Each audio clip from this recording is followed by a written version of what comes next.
Entonces, la palabra emotio significa movimiento hacia, expresando la idea de que en toda emoción hay una implícita tendencia a actuar con algún propósito, una tendencia a moverse hacia alguna dirección, ¿no? Entonces es muy importante.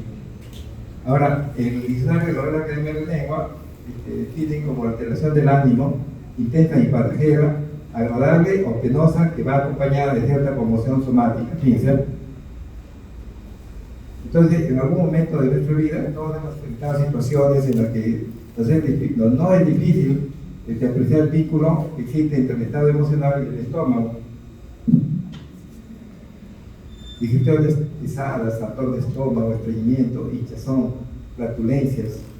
Nuestro sistema digestivo no siempre responde como nos gustaría y puede influir negativamente sobre nuestro bienestar y estado de ánimo, pero también se produce el fenómeno inverso. Las emociones alteran las funciones digestivas. Entonces, ¿cuáles son las emociones que afectan el tracto digestivo? Son el estrés, la ansiedad, la tristeza, la excitación, el enfado o la ira. Estas son las emociones que más nosotros mayormente sentimos: estrés, ansiedad, tristeza, excitación, enfado, ira. Pero de todas, la más común es el estrés. El estrés. La tensión, la tensión. ¿Qué cosa es estrés? Ustedes, por ejemplo, están estresados ahorita porque tienen que dar examen de bioquímica, examen de fisiología que se les acerca, ¿no? Entonces, cuanto más se acerca la proximidad de esos exámenes, ustedes tienen temor de que sean jalados, sean reprobados, y eso los estrés, es el miedo de ser jalado. Entonces, eso puede somatizar en el estómago, en el intestino, en cualquier parte de nuestro cuerpo. ¿Y por qué es que se está tratando este tema? Porque el cerebro, a través de los nervios que existen, nervios vagos, los nervios simpáticos y los nervios tanto intrínsecos y intrínsecos del tracto digestivo, forman una unidad a tal punto que el cerebro nuestro, que es encefálico, se llama primer cerebro, y el intestino se le llama el segundo cerebro intestinal. ¿Por qué? Porque todas las emociones y toda la cuestión psíquica también es sentida en el intestino y tiene efectos sobre el intestino. Y vamos a ver cómo es estos efectos intestinales. Entonces, por ejemplo, se ha visto que los pacientes que finalmente ustedes ya han visto por la discusión de úlcera péptica, existen dos causas de úlcera péptica. Una causa que es fundamental por el ácido clorhídrico, ¿cierto? Por un hipersensibilidad de ácido clorhídrico, y la otra causa es producida por el Helicobacter pylori, ¿de acuerdo? Entonces, en estos pacientes que son un 5% nomás, cuya etiología ulcerativa es debida fundamentalmente al problema del estrés. Entonces, en esos pacientes, ¿cuál es el camino por cual, o los medios por los cuales el estrés los lleva a que tengan úlcera? Y realmente nosotros sabemos desde hace muchos años, yo tengo más de 30 años de médico, que en Estados Unidos los gringos que tienen a cargo, que son jovencitos, que tienen a cargo el servicio de cirugía gastrointestinal, son gente que tiene úlcera y que sufren de úlcera y están molestos de la úlcera por el hecho de la responsabilidad de tener ese cargo, ¿no? Y toda la carga que tienen que soportar los pacientes gringos, y que inclusive esto está sucediendo ahí en el Perú, que los médicos son denunciados por mala práctica, y resulta que por mala práctica voy a denunciar a este alumno que está en el fondo, haciendo ¿qué estás haciendo ahí? Te veo todo agachado todo el tiempo. Te voy a preguntar al final de la clase, y si tú me contestas, te voy a poner una nota para el segundo. Si no me contestas, te vas a tener que está aprobado. Si no les gusta venir a clase, mejor se queden afuera. Entonces, hay muchas enfermedades funcionales y psicosomáticas, es decir, son resultado de mal funcionamiento de algún órgano o sistema causado por trastornos psicoemocionales. El sistema digestivo, con su sistema entérico, según su cerebro, acumula muchas emociones no expresadas o problemas no solucionados. Para un médico es imprescindible entender este proceso para poder tratar a su paciente adecuadamente. La ansiedad, el estrés y la neurosis pueden alterar y perjudicar durante el tiempo prolongado la producción de ácido clorhídrico del estómago, la defensa, la microflora y los procesos enzimáticos digestivos. Esto sin que se produzcan grandes cambios anatómicos, pero con las sensaciones desagradables de dolor y malestar, hasta que un día el sistema no puede compensarlo y retiene la agresión y desarrolla una lesión insospechible. La situación extrema de miedo y el trauma emocional provocan población masiva de diversas sustancias químicas, mediadores, hormonas, neurotransmisores, etc., que alertan a todo el cuerpo en esta situación emocional aguda. Los pacientes jóvenes que se guardan frente a la exigencia, frente al estrés y que tienen hiperactividad e hiperresponsabilidad, se puede alterar fuertemente la función estomacal y pueden desarrollar úlceras pépticas. Un ejemplo también de este problema, de este estrés sobre el intestino, es el síndrome de intestino irritable. ¿Ya? Hay muchas enfermedades funcionales y psicosomáticas, es decir, por los estados de mal funcionamiento de un órgano del sistema causado por trastornos psicoemocionales. El doctor Hammer de Alemania, hace más o menos unos 30 o 40 años, descubrió que en los pacientes que tenían un trauma emocional, y por ejemplo a una mamá le daban la noticia de que su hijo había muerto, esa mamá sentía el trauma emocional y posteriormente tiene un cáncer de mama o un problema en el estómago. Y se ha visto que ese complejo, se llama complejo emocional, ¿no? Complejo emocional tiene su efecto, inclusive según el doctor Hammer, tiene efectos sobre los cielos de impronta. ¿Sabes lo que es una impronta? Una huella en el cerebro. Cuando ese complejo biológico emocional se produce, entonces en el cerebro se puede inclusive hasta tomográficamente detectar que se ha producido una impronta o una lesión a nivel del cerebro, según el doctor Hammer, y que dependiendo del lugar donde está localizado esa impronta, puede posteriormente en determinado órgano aparecer un cáncer. Y los padres, por ejemplo, de familia que reciben la noticia de que su hijo muerto, desarrollan un cáncer en el testículo derecho. Entonces este doctor comenzó a estudiar a estos pacientes, que era oncólogo, y emitió una teoría que se llama la teoría actual se llama la nueva medicina germánica, la ha puesto él en honor a su pueblo. Entonces ha curado cerca de 40.000 pacientes, solamente dando un tratamiento para el problema complejo biológico emocional. Y como esta medicina este tipo de tratamiento no lleva ni quimioterapia ni radioterapia, solamente es una cuestión de soporte, de apoyo al tratamiento de los pacientes, con 40.000 pacientes es un número tremendo. Sin embargo, lo han metido a la cárcel porque las empresas pagaron a una persona para que renuncie que había seguido un tratamiento y que le había muerto a su paciente. Entonces, 39.923 pacientes se habían curado y uno solamente no era significativamente importante, pero sin embargo los jueces buscaron meter otra vez al doctor Hammer y ahora tuvo que escapar para no poder estar en la cárcel, porque más útil es estando libre, ¿no? En libertad y poder servir a tanta gente.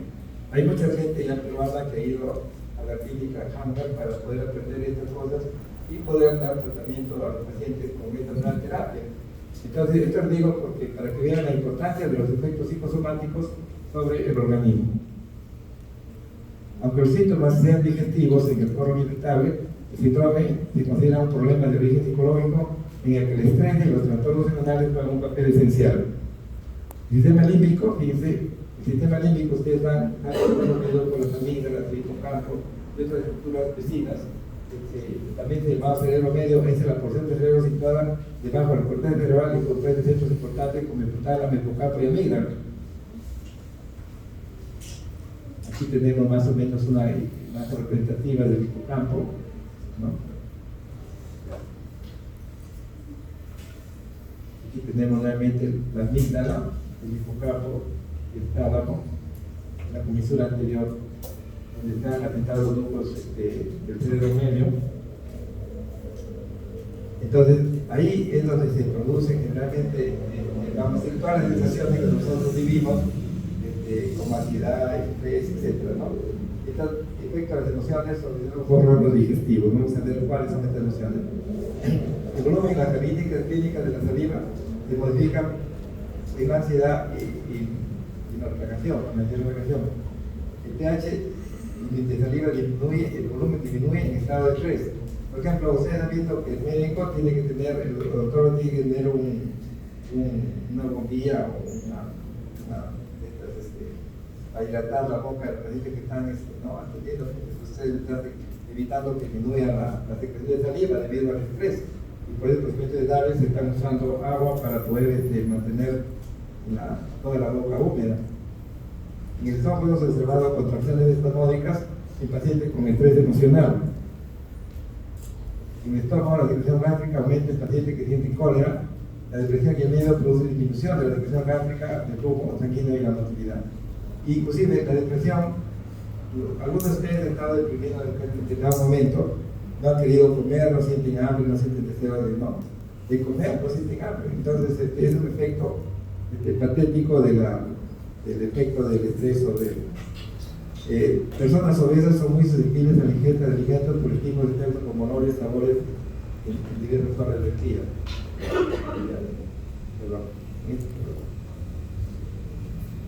Entonces, este tipo de...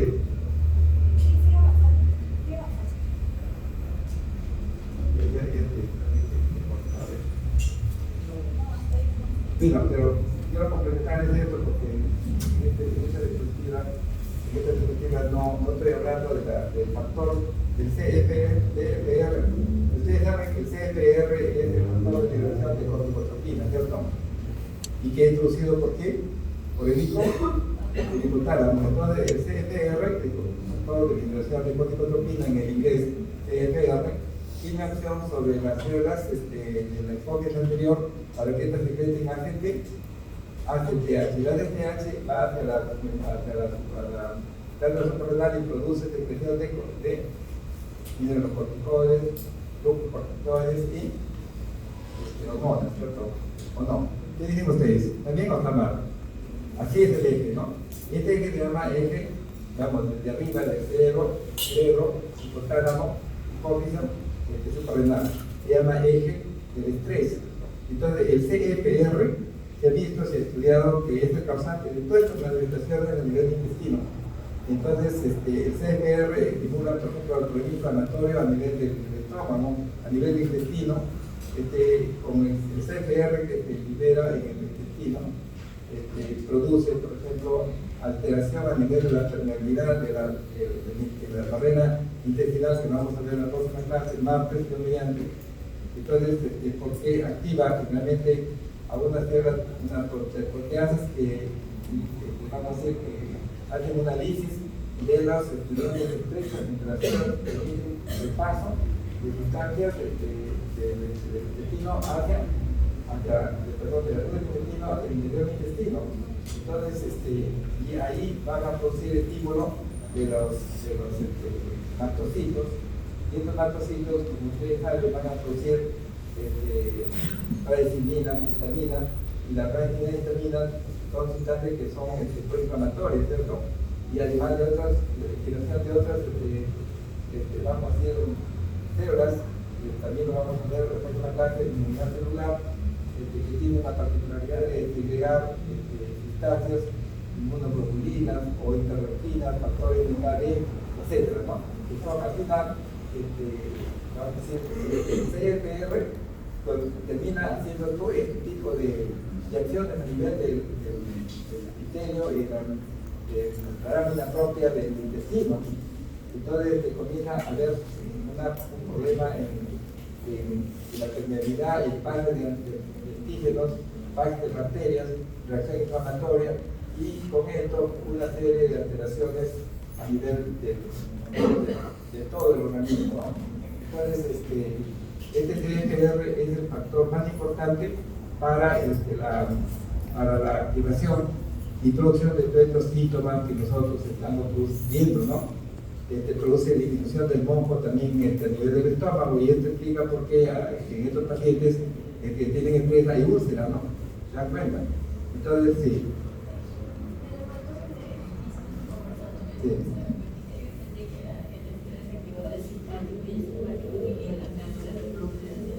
No, por eso estamos de acuerdo, pero ¿de dónde viene todo el estrés? ¿Dónde se origina el estrés? En la corteza cerebral. En la corteza cerebral, ¿con quién está en contacto? Con el cerebro medio. El cerebro medio está en contacto con el hipotálamo. El hipotálamo, ¿con quién está en contacto? No está haciendo el pepino negro, pues el hipotálamo, el hipófiso suprarrenal, entonces se secreta GNH, pero el CFR que está arriba es el que circula también en la sangre y produce todo este tipo de trastornos. Y se ha demostrado en animales inclusive, ¿no? Vamos a decir, por ejemplo, he visto que en ratas que lo ponen en un medio de agua y lo ponen sobre una tablita a una rata y la rata tiene estrés de caerse al agua, después, antes cuando toma su nivel de CFR y cuando lo ponen en la tablita después toma su nivel de CFR y ven que los niveles de CFR son elevados. Entonces he visto que también hay una alteración en la motilidad de los animales cuando están por estrés. Inclusive todos los síntomas del síndrome de colon irritable son explicados por efectos del CFR. Todos los síntomas. Entonces el CFR actualmente es el causante, se considera como la sustancia que es causante de todo el problema que tenemos. Ahora, vamos a ver nosotros que esto es muy interesante, este concepto, pero en cuanto a emociones, realmente quería hacerles como reflexionar de que nosotros no podemos considerar a los seres humanos como animales y pensar que todo es biológico, porque el ser humano es un ser bioespiritual y su aspecto espiritual también está incidiendo sobre el aspecto biológico, ¿cierto? Y nosotros no podemos considerarlo. Vamos, que el paciente tiene una úlcera, darle tratamiento para la úlcera y ahí se acabó, ¿no? Porque el médico tiene que investigar las razones por las cuales el paciente tiene el problema, ¿no? Una paciente que tuve la oportunidad de estudiar y ver, era una chica que tuvo fiebre, una chica de 27 o 28 años que tuvo fiebre durante unos 10, 12 días y se le dio tratamiento con cloromicol hace mucho tiempo para evitar el problema de la fiebre, porque parecía una fiebre tifoidea, sin embargo no tenía ningún tipo de reacción en el examen que podría comprobarse que tuviera fiebre tifoidea, pero se pensó que tenía una salmonela típica y por eso le dio cloromicol. Pero terminando el cloromicol, la paciente quedó sin fiebre, pero quedó con debilidad en las piernas y si doblaba las piernas no podía caminar. Entonces, nosotros pensamos que tenía algún problema a nivel de la médula, porque pensamos que podría ser una diarrea, una parálisis o una polio del adulto. De tal forma que pensábamos en polimiositis, hicimos biopsia paciente, la paciente con biopsia del músculo para tener actividad polimiositis y todos los resultados salían negativos. Y cuando fuimos a conversar con ella sobre la problemática que tenía, como humana ya, la paciente tenía un problema que sus dos hijitos lo tenía su mamá, el marido se había abandonado, ella no era profesional, no tenía trabajo. Entonces esa problemática que tenía la había somatizado en ese proceso, como que no quería caminar. De tal forma que cuando el psiquiatra vino y el psiquiatra entró a tratarla, la paciente salió caminando. Pero si nosotros lo hubiéramos ido tratando como desde el punto de vista de la cuestión del sustrato anatómico, hubiéramos estado haciendo meses hospitalizada y no hubiéramos encontrado nada. Pero el hecho de que el médico se haya acercado a la paciente y haya conversado con ella y haya visto que la paciente tenía un problema, un síndrome conversivo, porque frente a la magnitud de sus signos, la paciente estaba muy indiferente, había indiferencia del síndrome de conversión, de tal forma que este es un ejemplo que les digo para que ustedes tengan en cuenta la importancia que tienen ustedes que darle al aspecto biológico emocional, no solamente considerarlo como un caballo o un conejo, ¿no? Sino que tienen que ver con nosotros, ¿no? Bien. Vamos a ver qué otro tema finalmente.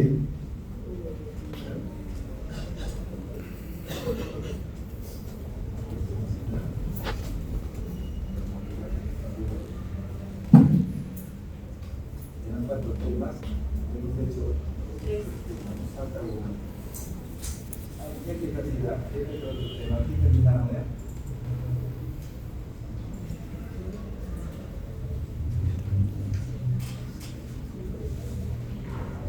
Bien, entonces, ya hemos visto que los pacientes que comen sus alimentos,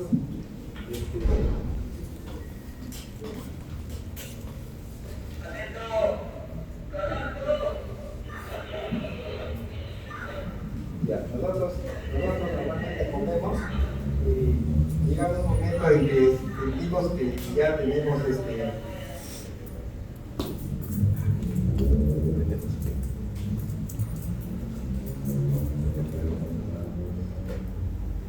cuando comemos nosotros sentimos ya una plenitud y decimos ya no queremos comer. Y ese hecho de que nosotros sintamos que ya no queremos comer más, de repente alguien dice come más, y ya uno dice no, basta, suficiente. Esa regulación entre o sea, el balance de los nutrientes, lo que se ingiere y lo que se gasta, también desde el punto de vista energético, ese control del ingreso alimentario. Entonces necesitamos nosotros conocer señales que nos indiquen que ya nos hemos saciado. Esto es la comida, aunque debe ser integrada a un centro ordenado con delostato.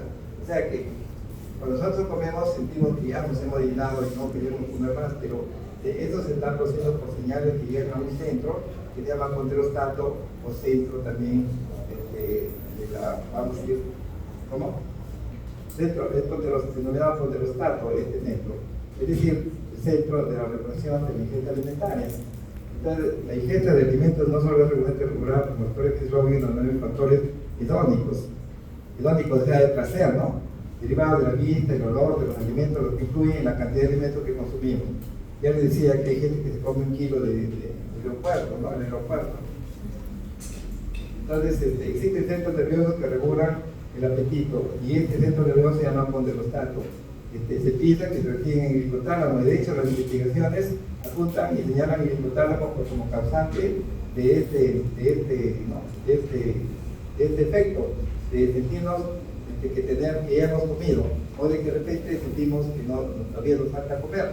Entonces tenemos dos núcleos, el núcleo ventromediano, que es el núcleo ventromediano del hipotálamo, y el núcleo ventrolateral, que no se ve aquí, y se ve acá, ventrolateral, sí, hipotálamo lateral, es el área hipotalámica lateral, que es el 9, que es originalmente, ¿no?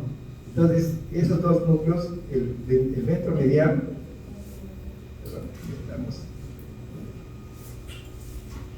entonces, los centros nerviosos que regulan la digestión de alimentos son el hipotálamo, y el hipotálamo tenemos el núcleo lateral y el núcleo ventromedial. El núcleo ventromedial nos da la saciedad completa, o sea que si se estimula este núcleo, nosotros sentimos que ya estamos llenos, no queremos comer más, pero el núcleo lateral del hipotálamo nos demuestra y nos hace sentir que todavía nosotros no hemos comido y tenemos todavía vacío el estómago, y entonces esto nos está diciendo que es el centro automáticamente del hambre, y el otro es el centro de la saciedad. Núcleo ventromedial, centro de la saciedad, y núcleo ventrolateral, centro del hambre. Entonces el centro de la saciedad, que es el núcleo ventromedial, su estimulación eléctrica inhibe la alimentación y produce respuestas catabólicas como glucogenólisis, disminución de la secreción gástrica, aumento de los ácidos grasos libres y aumento del glucagón. Entonces, si es centro de la saciedad, es lógico que disminuya la secreción gástrica, ¿o no? ¿Es verdad o no lo están entendiendo? Si es centro de la saciedad, tiene que haber disminución de la secreción gástrica, porque si hubiera secreción gástrica vamos a tener hambre. ¿De acuerdo? Aumento del glucagón. El aumento del glucagón, ¿qué produce? Produce gluconeogénesis, aumenta el nivel de glucosa en sangre, y esto también estimula, ayuda a que no haya hambre. Recientes investigaciones señalan que existen otras zonas del cerebro implicadas en la regulación del apetito, y que en la misma intervienen igualmente una variedad de neuropéptidos que se clasifican en neuropéptidos orexigénicos y neuropéptidos anorexigénicos. Orexigénicos son aquellos que estimulan el apetito, y anorexigénicos son aquellos que estimulan la falta de ingesta, o sea, estimulan la sensación de plenitud, de llenura y falta de apetito, automáticamente, ¿no? Entonces son orexigénicos y anorexigénicos. Orexigénicos, apetito, y anorexigénicos sin apetito, ¿cierto? Bien, entonces esos otros núcleos son núcleo paraventricular, lesión, una alimentación exagerada, núcleos mediales, merma disminuye la conducta alimentaria, y el núcleo acuático recibe hormonas de todo el tubo, de todo el tracto digestivo de adiposo para regular la digestión de los alimentos. En este nos vamos a ocupar un poco del núcleo acuático. Entonces las neuronas incrementan ¿no? A ver, vamos a ver el núcleo acuático aquí. Aquí, el núcleo acuático tenemos entre dos tipos de neuronas, el núcleo acuático. Tenemos las neuronas que están formando el núcleo POMC, CAR, y el AGRPN, y con el neuropéptido Y. Entonces, estas se están estimulando con este grupo de neuronas que tienen receptores MCR4 y MCR3. ¿Ya? Entonces, se ha visto que estas neuronas que forman el POM, que son la propia milocortina, y el CAR, el transcrito de cocaína, etc. El tránsito, pero vamos a ver el tránsito de cocaína, son inhibidoras del apetito. En cambio, el AGRT, el AGUPI y el neuropéptido Y son estimulantes del apetito, ¿no? Entonces, se ve que la grelina, ustedes saben que es una hormona que estimula el apetito, ¿cierto? Va directamente a estimular este grupo de células que constituyen el NPY y el AGRT también, ¿no? Bien, entonces, aquí decimos que el núcleo acuático cuenta con dos tipos de circuitos neuronales que responden a las señales periféricas y las neuronas responsales, las señales del hambre que producen el neuropéptido Y y el péptido relacionado con el AGUPTI, que es Y aquí tenemos nuevamente neuronas responsables de las señales de saciedad, y lleven la ingesta ahora llamada la propia melocortina y la cocaína anfetamina transcriptasa, que es el tránsito de la proteína de la cocaína anfetamina. Las neuronas POR, o sea, estas neuronas liberan alfa MSH, que actúa sobre los receptores MCR3 y MCR4 que están aquí, los receptores MCR3, MCR4. Entonces actúan sobre ellos estas sustancias que son alfa y MSH, y su estimulación disminuye la ingesta y aumenta el consumo energético. O sea que estas neuronas, pues, como les he dicho antes, tienen acción de disminuir la ingesta alimentaria. La inhibición de estos receptores aumenta la ingesta y disminuye el consumo energético, es todo lo contrario, ¿no? Entonces, ahora se dice que el déficit de este receptor MCR4 sería causante de obesidad. El sistema melacortínico del hipotálamo regula los depósitos energéticos del organismo. Mutaciones del MCR4 constituye una causa monogénica, conocida más común de obesidad, y se propone que puede multiplicar del 5 al 6% de la obesidad grave. La estimulación del sistema melacortínico reduce el apetito. Efectos orexigénicos, el grupo AGRP y NPY, liberadas por las neuronas orexigénicas del hipotálamo, que son estas. Entonces, es antagonista de los receptores melacortínicos del alfa MSH, MCR3 y MCR4. El NPY, liberado por las neuronas del hipotálamo, frente a la disminución de los depósitos energéticos del organismo, estimula el apetito. El neuropéptido Y es considerado en la actualidad como el más potente inductor del apetito. La inyección de este neuropéptido en los ventrículos cerebrales o el hipotálamo, la rata estimulada, estimula el ansia de comer, disminuye el gasto energético e incrementa la actividad de enzimas lipogénicas del hígado y del tejido adiposo, produciendo obesidad. La proteína R-Buti también es una proteína indicada en 1997, es un potente antagonista de los receptores melanocortino y los MC3 y MC4. constituyendo un importante factor del proceso metabólico que regula el comportamiento alimentario y el peso corporal. Dentro de los péptidos endorfigénicos se conoce igualmente la propia melaportina y la transquintasa relacionada con la cocaína anfetamina, CAL, que la hemos visto acá también. Aquí lo vemos.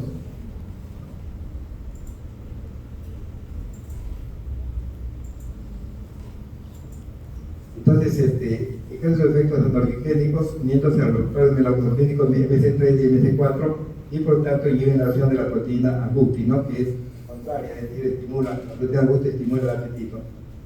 En el péptido CAR, la transquintasa relacionada con la cocaína, anfetamina se expresa en el hipotálamo y tiene un efecto supresor del apetito, probablemente uniéndose a algún receptor todavía no caracterizado. Sustancias que regulan el ingreso en la ingesta de alimentos. Además de esto, existen sustancias que inhiben o estimulan a nivel hipotálamo la ingesta de alimentos. Aquí vemos una lista donde tenemos todas las proteínas que disminuyen la ingesta de alimentos y las que incrementan la ingesta de alimentos. Dentro de los que disminuyen tenemos la lectina, la MSH, la serotonina, la noradrenalina, la ACTH, la insulina, la CCK, el péptido paridoglucagón, el tránsito regulado de la cocaína, anfetamina y el péptido YY. En cambio, miren, incrementan la proteína relacionada con la AGUTI, el neuropéptido Y, que es diferente del péptido YY, ¿no? La hormona concentradora de melanina, oligogénicos A y B, de endorfinas, la galanina, ácidos glutámicos, cortisol, grelina y endocannabinoides. Señales de saciedad.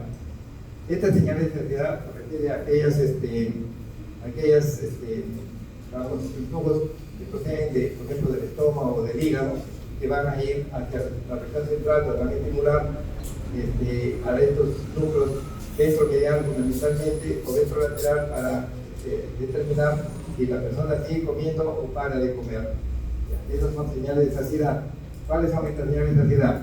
Señales transortivas, por ejemplo, la distensión del estómago por llegar a los alimentos produce saciedad. Las ratas es una cosa importante. A las ratitas a las cuales se les da la gástrica del estómago se pone en contacto con la piel y botan el ácido clorhídrico permanentemente, ellos continúan comiendo individualmente, porque no se puede, todo lo que comen lo botan afuera, entonces el estómago está vacío, el estar vacío del estómago se está produciendo una señal, el estómago está vacío y el animalito está comiendo porque piensa que tiene hambre, ¿no?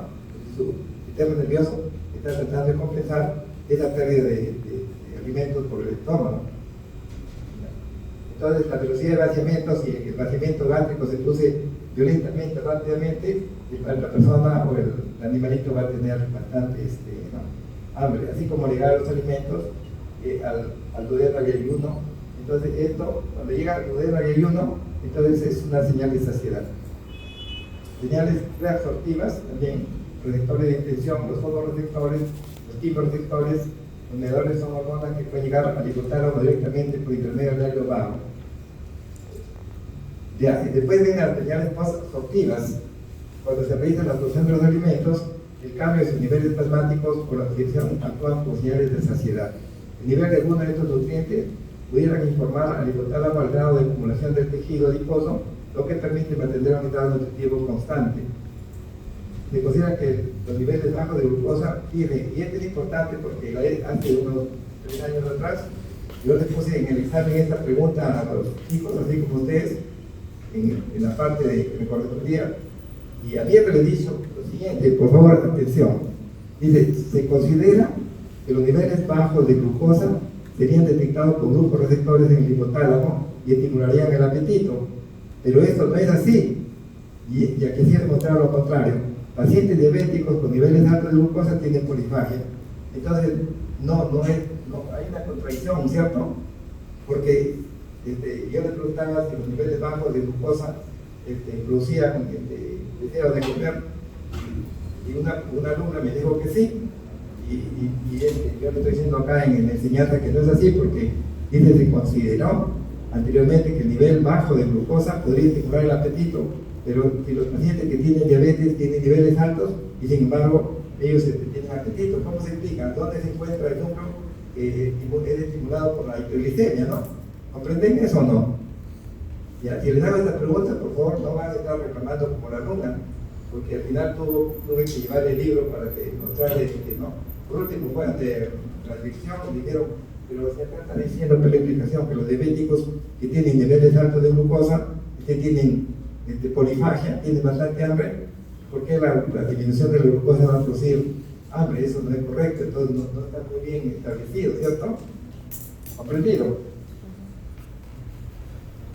Por otro lado, los efectos de los nutrientes circulantes, se considera hoy que el estímulo en el hipotálamo depende del nivel de oxidación de la glucosa, especialmente que diga los niveles de ácidos grasos libres, reflejan los grados de acumulación de grasa y podrán contribuir a una regulación a largo plazo de la ingesta alimentaria. Efectos de nutrientes circulantes como el glicerol, el malato, el hidroxibutirato, el lactato, el piruvato, que son sustancias conocidas por ustedes y que han estudiado en el campo de la bioquímica, ¿cierto? ¿Recuerdan o no? Cuando les pregunto bioquímica es como que quieren alejarse de la bioquímica ni acordarse de la palabra bioquímica. Será tan difícil el curso, ¿no? Ya, bueno, pero estos niveles de glicerol, malato, hidroxibutirato, lactato y piruvato tienen efecto de disminuir la ingesta en los pacientes. El nivel de aminoácidos circulantes utilizados en nutrición parenteral inhiben el hambre. Y esto es importante. ¿A qué se refiere nutrición parenteral? Se refiere a que los pacientes que no pueden comer se les pone por la vena sus nutrientes, ¿no? Lípidos, proteínas y carbohidratos. Y cuando se les alimenta por esta vía, los pacientes no sienten hambre. No sienten hambre porque están recibiendo este tipo de nutrientes circulantes, ¿no? Oxidación de nutrientes. La oxidación hepática de diversos metabolitos pueden afectar la ingesta alimentaria vía nervio vago. La oxidación de lactato, piruvato y finalmente la glucosa son importantes señales de saciedad. El piruvato, el malato, el hidroxibutirato son oxidantes de las mitocondrias. Se considera que equivalentes reducidos fue el factor común para producir hipofagia. Efecto termogénico. ¿Qué quiere decir efecto termogénico? Es decir, de los nutrientes que producen más calor. La oxidación de los metabolitos es termogénico, ¿cierto? La elevación de la temperatura hepática sería uno de los factores que relacionaría el metabolismo oxidativo con la saciedad. El nervio vago tiene terminaciones termosensitivas que responden con un aumento en la frecuencia de descarga a pequeñas alzas de temperatura. Efectos de la serotonina. La serotonina es un mediador de saciedad y es un metabolito del triptófano, ¿cierto? La insulina incrementa el pase del triptófano, el cual es transformado a serotonina en el núcleo del RAPE. La serotonina inhibe la ingesta especialmente de carbohidratos. Pregunta de examen, ¿eh? Ahora, otra hormona, la hormona lectina, es una hormona sintetizada por los adipocitos y secretada en la circulación. La hormona lectina tiene un nivel en sangre relacionado con la cantidad de grasa en el organismo. La lectina y la insulina inhiben la síntesis y liberación del neuropéptido Y desde el núcleo 4. Este efecto tiene un efecto leptigénico que favorece el acúmulo de grasa. La lectina y la insulina y el polipéptido Y, los corticoides, favorecen la liberación del polipéptido Y. La lectina, la insulina y el polipéptido Y, entonces, constituirán un circuito de retroalimentación negativa para censar las reservas de grasa de un organismo y lograr la ingesta de alimentos. Gracias, profesor.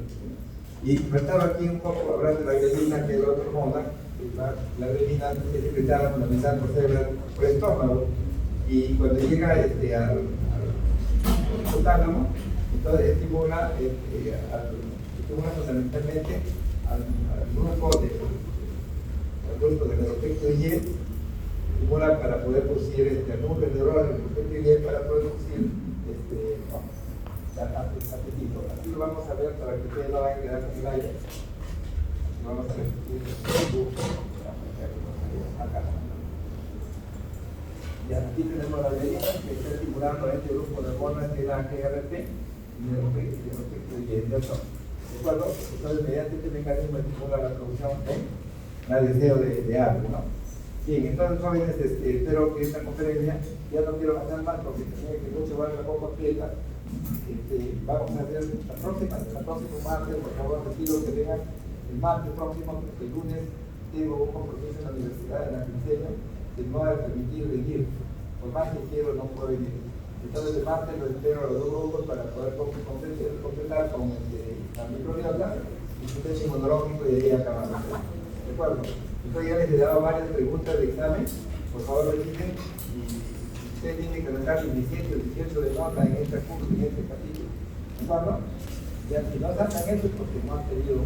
Los otros que no han venido, lógicamente que van a estar.